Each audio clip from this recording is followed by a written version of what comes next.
আমাদের কাছাকাছি অঞ্চলেই যুদ্ধের দামামা বাজছে। আমরা আশা করি এবং এটা বিশ্বাস করা যথেষ্ট যৌক্তিক কারণ আছে, ভারত পাকিস্তানের মধ্যে সর্বাত্মক কোনো যুদ্ধ হবে না। যদিও সর্বশেষ খবর অনুযায়ী পাকিস্তান কিছু পদক্ষেপ নেওয়ার এক ধরনের ইঙ্গিত দিচ্ছে। যাই হোক, আলোচনার বিষয় সেটা না। এই যুদ্ধের পরিস্থিতির মধ্যে বাংলাদেশ সীমান্তে ভারত এমন একটা পদক্ষেপ নিয়েছে যেটা আমাদের দিক থেকে খুব কঠোরভাবে প্রতিবাদ করা দরকার।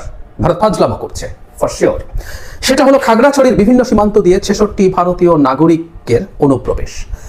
এখানে ব্যাপারটা এইরকম, ভোরে মাটিরাঙ্গা উপজেলা 40 বিজিবি জোনের আওতাধীন শান্তিপুর বিওপির আওতাধীন শান্তিপুর সীমান্ত দিয়ে 3 পরিবারের 27 জন এবং আরেকটা পানছড়ি উপজেলার বিওপি দিয়ে 24 জন এবং আরেক জায়গায় মোট 66 জনকে অনুপ্রবেশ করানো হয়েছে। ব্যাপারটা কিরকম? তারা প্রত্যেকেই ভারতের গুজরাটের, তারা বলছেন গুজরাটের বাসিন্দা, ভারতীয় নাগরিক। তারা গুজরাটি ও বাংলা ভাষায় কথা বলতে পারেন। মাটিরাঙ্গা উপজেলায় অবৈধভাবে অনুপ্রবেশ কারণের এর মধ্যে একজন আছেন, তিনি জানতে পেরে কমান্ডারের কাছে যান, সেখানে বলেন। এখানে ব্যাপারটা এরকম যে তাদেরকে গুজরাটের যে বাসিন্দারা পাওয়া গেছে তাদের বক্তব্যটা হচ্ছে এরকম, তাদের প্রথমে গুজরাট থেকে বিমানে করে সীমান্তে নিয়ে আসা হয় এবং 114 বিএসএফ এলকে পাড়া ক্যাম্পের বিএসএফ সদস্যরা শান্তিপুর সীমান্ত দিয়ে বাংলাদেশে অনুপ্রবেশ করান। এর আগে চোখ বেঁধে প্রায় 1 ঘন্টা হাঁটিয়ে বাংলাদেশ সীমান্তের ভিতরে অবৈধ অনুপ্রবেশ করায় বিএসএফ। এর আগে গুজরাট থেকে 2টি বিমান যোগে 450 জনকে নিয়ে আসা হয়। আমরা কিছুদিন আগেই দেখেছি গুজরাটে ধরপাকড় হচ্ছে এবং সেখানে বাংলাদেশি এই অভিযোগ দিয়ে কয়েক হাজার জনকে ধরা হয়েছে। বিবিসি বাংলা 29 এপ্রিল একটা রিপোর্টে জানাচ্ছে যে সেখানে 450 জন, মানে 6000 মানুষকে তারা গ্রেফতার করেছিল, 450 জনকে নিশ্চিতভাবে বাংলাদেশি বলে তারা চিহ্নিত করছে। আমরা সেই দিকে খুব বিস্তারিত যাব না, আমরা প্রাথমিকভাবে ধরে নেই, তর্কের খাতিরে ধরে নেই যে 450 জন আসলে বাংলাদেশি নাগরিক।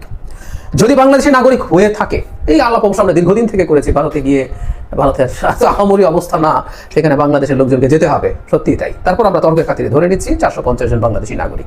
যদি সেটা হয়ে থাকে যে অসভ্যতা দেখানো হলো, সীমান্তে তাদেরকে ফেলে রেখে চলে যাওয়া হলো, পুশিং করানো হলো, এটা তো লিস্ট কোনো কূটনৈতিক নর্মসের মধ্যে পড়ে না।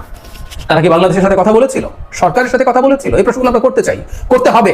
এবং এই ধরনের লোকজনকে ঠেলে বাংলাদেশে ঢুকিয়ে দেওয়ার বিরুদ্ধে বাংলাদেশের সীমান্তরক্ষীদের কঠোরভাবে দাঁড়াতে হবে। এটা খুব জরুরি। কারণ হলো এরা কারা আমরা এখনো নিশ্চিত নই। আমি আবারও বলছি, তর্কের খাতিরে বলছি, যদি এরা সেটা হয়েও থাকে তাহলে তো পরবর্তীতে তারা এই প্রবণতা চালিয়ে যাবে, বাংলাভাষী মুসলিম ভারতীয়দেরকে ইনডিসক্রিমিনেটলি বাংলাদেশের ভেতরে ঠেলে দেওয়ার চেষ্টা করতে পারে।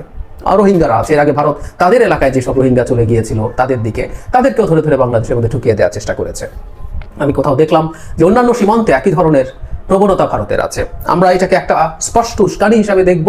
এবং এখন যেহেতু ভারত পাকিস্তান যুদ্ধ লাগবে কি লাগবে না, অ্যাটলিস্ট যে সংঘর্ষ প্রাথমিকভাবে হয়েছে সেটা নিয়ে অনেক বেশি মনোযোগ সবার, এই সুযোগটা ভারত নিয়েছে, এটা মনে করার যথেষ্ট যৌক্তিক কারণ আছে। এবং বাংলাদেশকেও তারা অস্থির করার একটা প্রবণতা দেখাচ্ছে, আমরা এটা এভাবে ইন্টারপ্রেট করতে পারি।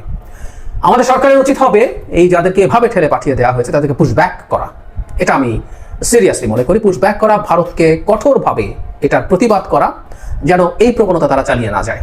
বাংলাদেশের কোনো নাগরিক যদি ভারতে এভাবে গিয়েও থাকে তাহলে তাদের জন্য সম্মানজনকভাবে বাংলাদেশে, এবং তারা যদি সেখানে অবৈধভাবে থাকে, সম্মানজনকভাবে বাংলাদেশে ফেরত আসার ব্যবস্থা করতে হবে।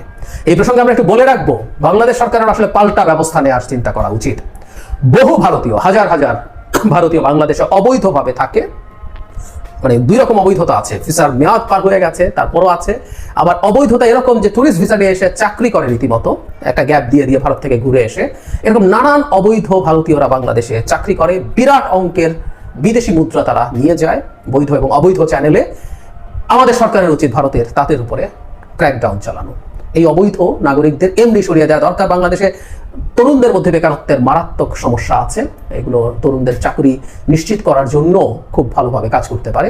এবং আমার মনে হয় এই ধরনের পাল্টা ব্যবস্থা বাংলাদেশ থেকে নেওয়া খুবই জরুরি হয়ে পড়েছে।